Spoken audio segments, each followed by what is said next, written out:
Okay, today's lecture looks at um, ethics and basically in the context of ethics that are going to apply to what we're calling the environmental crisis, but really looking at where there are people that are viewing things that are going on environmentally or consider themselves some type of environmentalist or to a degree an environmentalist, and their kind of ethical view of what potentially is going on in the area of environmentals.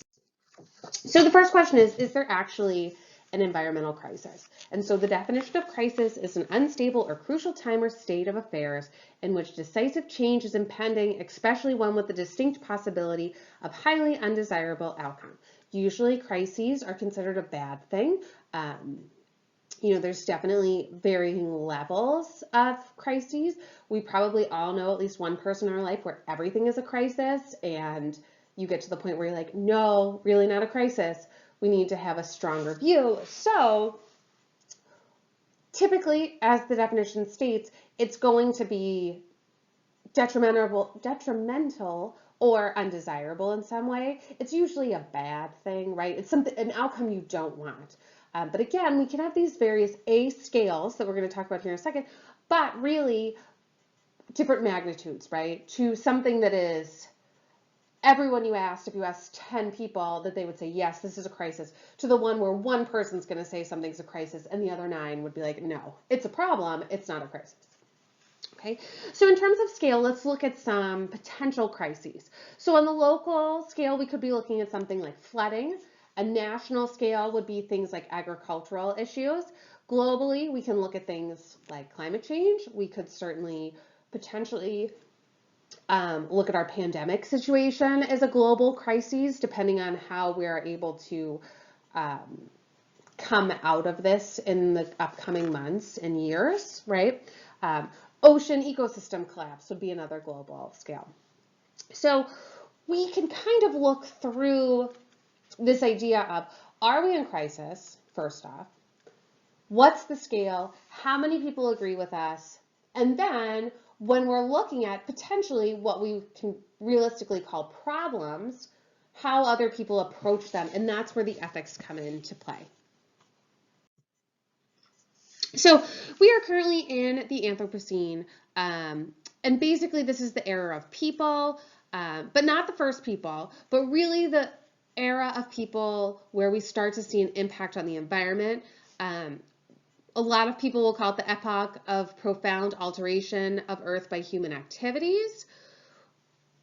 When we really start to see this impact, we're looking at the 1800s, potentially the 1950s. Again, will kind of depend on what you're looking at specifically to start to see that impact. And we can all feel that there is our own timeline of when people started to have the largest impact. So was it when we first started looking at our role in population starts to really grow? Is it when we start to see urbanization grow quickly? Is it when population really took off after World War II? Was it the start of the Industrial Revolution? Okay, we can really start to look at different ways to define impact, different ways to define environment, and coming off of defining course terms, it should become clear now that throughout this course, there are going to be various ways we can define all of these words, and depending on who we are, what our values are, what our perceptions are, we're going to all have different areas in which we're coming from that then shape how we want to define these words. So let's look a little bit about ethics in general. So ethics typically can be defined as a discipline dealing with what is good and bad and with moral duty and obligation. It could be a set of moral principles or values, a theory or systems of moral values, the principles of conduct governing an individual or a group, a guiding philosophy. You know, a lot of times people, you may have that one friend that you're like, they're the most ethical person I know. And typically when people use that expression, it means they would never do something against the rules, or, never even take like a paper clip from work because, that's work property. That's not something you take home. Okay. But there are different ways that we can look at ethics and define whether someone is ethical or not. Being an absolute ethical person does not mean you have to be an absolute perfect person, but a lot of times in the general description of someone being ethical or having strong ethics, we look at it as like they're potentially this higher person where they never break the rules and they're always doing what's right. Okay, so that's where we get this like idea of like good or bad. And someone that is always bad, well, they're not ethical at all. Okay, so we have a range of ethical philosophies, so obviously, and if you've studied ethics, you know some of these, and we're going to just look at a few of them and ones that more commonly are going to come up in our discussion based on the people and then their roles within conservation and the environment. So that's why we're picking these particular ethical philosophies rather than some others, because of it's what a certain person, and for example, the next one we're going to talk about is Ayn Rand or Arne Naess, and then they have a role in the environment and in conservation. So that's why we kind of look at these. Okay, so if we look at Ayn Rand, she believes in objectivism, and that is really the concept that man is a heroic being with his own happiness as the moral purpose of his life. To have achievement is his noblest activity, and his one reason is absolute. And so a lot of times people with objectivism may simplify it down to kind of looking out for yourself. But at the same time, we can all follow that same principle. And if we do that and it's practiced appropriately, that ethical belief basically says that then the entire world would be a better place if we all performed to our best or looked out for ourselves. Okay, and so we have that attempt that we can look at. We also have Arne Naess, who looks at deep ecology, and we'll come back and look at deep ecology here in a little more detail a little bit later in the presentation. But it's a philosophy on environmental ethics that distances itself from what he considers shallow or mainstream environmentalism by arguing for a deeper and supposedly more truly ecologically informed view of the world. It offers a wholesale critique of human society and particularly the human relationship with non-human nature. Okay, so if we look at those two views of ethics, okay, we look at environmentalism versus man. At that point, we're kind of on one side of the spectrum to the other, and we'll talk about a few of these other options in between here. A lot of times with ethics, we'll also hear about the term obligation, and we kind of hinted at this in our last discussion when we think about the idea of conservation. In terms of obligation, do we care about others? Are we in it for ourselves, or do we care what the future holds for others? Again, do we care about after you're gone, what matters? Do you want to live your quote unquote, like people like to say, best life now at the expense potentially of people that come after you? Should we care about nature at our own expense? And then into what scale? So do we only care about the environment if it directly impacts us? So, we have that NIMBY or not in my backyard feeling, and we can see this where things like recycling and trash may get shipped to other places, whether it's globally or just in other parts of town. And do we care because it's not directly impacting us? So we have these different ways that we can look at it. So now let's look at ethical root and conservation together. And so a lot of times, as we suggested in our last discussion, economics and instrumental values go hand in hand, right? So we talked about the instrumental value of something being how we can create a commodity out of it, okay? So if we're looking at an ethical root of conservation based on economics and instrumental values, we tend to come from what is good for us and potentially what's going to save us money. And one really good example of this is kind of the initial boom of hybrid cars. So gas got really expensive, I want to say around like 2002-ish, somewhere in that range. Okay. It was also the time when hybrid cars first became very, very popular, and really the only thing on the market was the original Prius. Okay. And a lot of people were buying them not necessarily for the potentially more environmentally friendly aspect of not using as much gas, but the gas was so expensive they didn't want to pay for more gas, and this was going to be a way to save them money. Okay. My dad bought a Prius right around this time, and I wouldn't say he's non-environmentally friendly, but I also wouldn't say he's an environmentalist by the truest of true definitions. And we'll come to talk about that. But he was driving a lot. Gas was really expensive. For him, it was worth the money to pay more for the car and have that savings on gas in the long run. I believe he got the car in like 2005. There was quite a wait list, if I recall. He still drives it today. So it's not like it was a fad for him to get it because gas was expensive, even though gas is kind of evened out. But I don't think he ever sat down and was like, oh, this is more positive for the environment because I'll be using less gas. Now, side note conversation, we can talk about things like batteries of hybrid cars that are also a problem. But at the initial boom of hybrid cars, people in the mainstream were not talking about that. Okay, so we could have that instrumental value economic look. How can we save us money? And we'll come back to this kind of idea when we start to talk about food waste near the end of our 6-week session. Okay, we could also look at spiritual or religious ethical roots for conservation. There are some religions, as we mentioned, that are very intertwined with nature. We're actually going to look at a few particular groups within all sorts of religions that are considered themselves stewards of the environment and have an environmental aspect of, you know, I don't want to say standard, but, you know, your typical mainstream religious groups that you hear about. Okay. We can also look at the organic or holistic approach, kind of where we may have people that ethically feel they are one with nature, right? This idea of biocentrism that we talked about last week. And so that's where their ethical beliefs come from.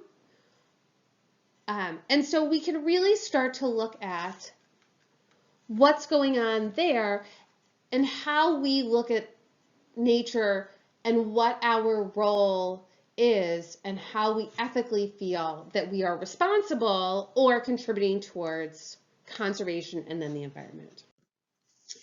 If we look at instrumental pragmatism, we again come back to some of these definitions that we talked about in the last presentation. So remember, anthropocentrism is an ethical standpoint that puts humans at the center or at the top. John Locke has a lot of thoughts about this, and we'll talk about John Locke here. Pragmatism is an approach that assesses the truth of meaning of theories or beliefs in terms of the success of their practical application. So not necessarily a realist, but someone that really looks at, well, that's practical, meaning it makes sense to them or is easy to do. That can be pragmatic, okay? If we look at the idea of that Earth's resources are finite, right, we can only support so much here on the Earth. The Earth does not grow. You know, there's a lot of ways to look at the idea of carrying capacity, whether it's how many people we can carry, or do we have enough water, do we have enough resources, do we have enough space? There's a lot of different ways to define that, okay? We could look at conservation, and in some people, instrumental pragmatisms believe that poor conservation is going to lead to human suffering. Okay, so if we don't conserve, we're not going to have what we want, and then we're going to be disappointed, and we're going to be unhappy, and then potentially we suffer. And then we can also have this idea of utilitarianism, and this is one of those terms we will talk about at length with various different topics. And utilitarianism is an ethical theory that suggests that the value of a good should be judged solely or primarily by its usefulness in society. You may have heard of Jeremy Bentham. He uses this idea in terms of maximizing pleasure or happiness and minimizing pain and suffering. Okay, so don't forget utilitarianism because we're going to come back to it.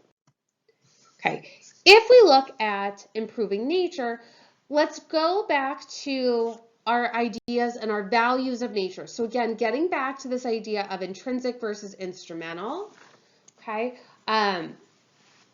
Are we, again, feeling that we are superior, or are we feeling that we are separate in some cases? Because in some cases, it's not that you feel you're better than nature, but you just feel separate, right? I'm over here, it's over there. Those are kind of people sometimes that are really not into like outdoor things or going camping and hiking and recreation in the water, and they don't have this connection to that, and they just really see it as that's there, I'm here. And so it's a very separate view rather than them necessarily thinking they're superior to nature in any case. Okay. And sometimes within this idea that we are superior or separate, that we can think that our actions either don't matter in their consequence to nature, or our actions are more important than whatever the outcome may be. This can go back to early religious texts, and we find this in the book of Genesis through this domination thesis that humans are the pinnacle of creation. Some people feel that nature is only as valuable as it is useful. Again, this is where John Locke comes in. Okay, this idea falls along the line that freedom means freedom to acquire and possess property, including your own body, labor, and nature. We will see this idea in the early history of the United States, where that any part of nature that's unused has no value or is wasted. So when we get into kind of our westward expansion in the US, we'll come back to this next week. Okay.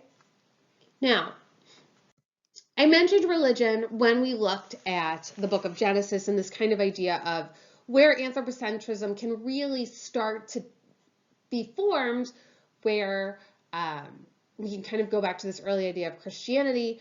And Lynn White has a lot to say about environment and essentially Christianity. Okay. He says the biggest shift with our relationship with nature basically comes from when we switch from paganism into Christianity. Okay. Christianity tells us about the environment in a very simplistic way, which was inherited from Judaism. And it's the idea of creation and that God created light, bodies, earth, and everything on it. Man was made last. He is made of nature, and he is in God's image. And so from this, he feels that Christianity kind of gives us this feeling of almost superiority as man. And then it is manifested, in his opinion, more so in Western Christianity. With paganism, there was more of a connection with nature spirits. The idea that if you cut down a tree or change nature in any form, you were placated. You need to make some kind of placation to that spirit. He argues that a Christian tree is just a tree versus a pagan tree is a spirit. Okay.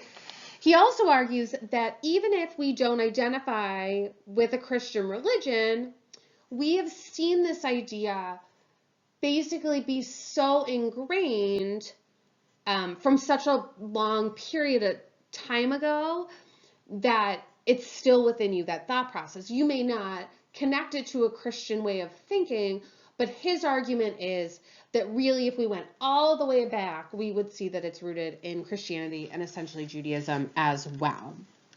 Okay. He's arguing that this is very hard to distance ourselves from this way of thinking because current ways of science and technology are also going to be formed out of this as well. And so we really need to change our baseline type of thinking in order to move away from this idea. Now, one thing that we typically see tied to religion is the idea of stewardship or taking responsibility for the property of fate of others. Stewardship of land and natural resources is often used in a religious context and considered caring for creation. Okay. In some instances, as I mentioned before, we can see that this is not a single religious group's view, that really from all different faiths, we can find groups that believe in this type of stewardship. And so I'll give you a few examples here. We have the London Islamic Network for the Environment. And most of these, when I read after I give you the name of the group, it's going to be taken from their mission statement or their About Us part of their website. So the Islamic Foundation for Ecology and Environmental Sciences is a multidimensional organization. From tentative beginnings in the mid-1980s, we have earned an international reputation as leaders in developing a specifically Islamic approach to the environmental protection and natural resource management. We can have Hazen, which is America's largest Jewish environmental group. It develops networks and provides resources for those growing into leadership, people changing existing institutions or building new organizations and communities that live with the values we cherish in the world's needs. These individuals become part of a powerful movement of like-minded people within and outside the Jewish community who take responsibility for fixing what has gone awry in our relationship to the world and for designing a more sustainable future for all. We have the Congregation for Sisters of St. Agnes, and their statement says, in light of a growing impact of climate change on the global community, we, the Congregation of the Sisters of St. Agnes, honoring our interdependence with all of God's creation in the spirit of nonviolence, personally and communally renew and recommit to care of the earth and all living creatures. And I believe they are based in Fond du Lac, Wisconsin. And then we have Green Faith, which is part of the United Methodist Church, and they believe in addressing environmental issues holistically and are committed to being a one-stop shop for resources and tools religious institutions need to engage in environmental issues and becoming religious environmental leaders. Okay. We also have Louis Moncrief, and he acknowledges Lynn White's critique that we just talked about, this idea of Christianity kind of being the start for a lot of people and then almost ingraining a good portion of the part of the population because of its prevalence. But Moncrief thinks that there's some holes in White's article about this ingrained idea, starting with the Judeo-Christian ideas of how things came to be. He really thinks that consumerism, particularly Western consumerism, is what led to some of our feeling of superiority to nature. And remember this idea as we get into the history of the expansion across the United States. So next week, we're going to look at the history of conservation, particularly within the United States, from basically when we got here to present. And so we're going to see different time periods and we're going to look at them all individually. And you're going to see these ideas of where some of this is coming from. And so he really thinks that consumerism has increased in the Western world. Some cases it's the increases in technology. We also believe that we're become superior. And so one of his big things is that private property and ownership, which is a big deal here in America, in the United States, when we first come and form the colonies and expand west. And he feels this is how we start to see that natural resources not being owned by a few aristocrats, but by many citizens is important. So we as a group have put ourselves above natural resource use. And the fact that when we first got here and started settling, it seemed like natural resources were so abundant because there was so much space and the population was still very small, that it didn't seem like we needed to care about how much we used and we could use it for whatever we wanted. They really didn't know what their actions were potentially creating for further down the road. So keep Moncrief in mind as we start to get to colonialism and the westward expansion next week. We also have transcendentalism, and this is a reaction essentially to Unitarianism, and transcendentalists, assume that the universe is divided into two essential parts, the soul and nature. Thoreau and Emerson are considered transcendentalists. Thoreau wrote Civil Disobedience during this time, and he basically supports his huge interest in nature. Okay, he basically feels that nature is a reflection of good and is expressed symbolically through the spiritual world and work beyond our physical one. As we start to look at that, the trouble with wilderness assignment and article and what is nature and how do we define it, we will see and recognize this period of transcendentalism that took place within our history. Now, one person you may have heard of because he is a big name here in Wisconsin is Aldo Leopold, and he wrote The Land Ethic. And he was an ecologist, and ecology is the study of interactions between organisms and their environment, and he is considered to be one of the first ecologists, and he really is an example of a holistic spiritual scientific philosophy. So he really liked to blend ethics and ecology. He moved beyond ethics for determining what he felt was the proper way for humans to interact with each other and how humans should interact with nature. We can look at moral existentialism, where we kind of give human ethics to non-human entities, including land, water, plants, and animals. We will look at this idea when we talk about the rights of nature and how much we should grant them. Basically, do we give them the same rights as humans have? Do we give them those human conditions? Okay. When we look at moral existentialism and a lot of what Aldo Leopold thought, we're placing humans as part of nature, again, rather than separate of it and dependent on its functioning systems. So Leopold wrote this book called The Land Ethic. And really it says that a thing or action is right when it promotes a healthy functioning system within the biotic community and wrong when it doesn't. Okay? This means that human use of environment is not necessarily right or wrong, but depends on the sustainability of that use. Okay? He really believes that through exocentric environmental ethics, that the use of the environment should prioritize ecological concerns over human concerns. Okay? And ecocentric is basically saying an environmental ethical stance that argues ecological concerns should over and above stand, let me try that again. That was horrible. It's an environmental ethical stance that argues ecological concerns should be over and above human priorities when we're looking at right and wrong actions. Okay, we will see this idea a lot of times now defined as ecological sustainability. Okay, and he's, like I said, pretty well known, especially here in the United States. I believe he has his own, it's either department or building at UW-Madison. Okay. If we look at another person with some ethical beliefs in terms of environmentally applicable, we have Wendell Berry, and he wrote something called A Crisis of Character. He looks at conservationists and has some statements about what's going on. And as we suggested last lecture, there are a lot of different ways in which we can define conservation and how someone is a conservation. Okay. And one of his favorite quotes is, quote, "We have lived by the assumption that what is good for us would be good for the world." He believes and says, we have been wrong. Okay.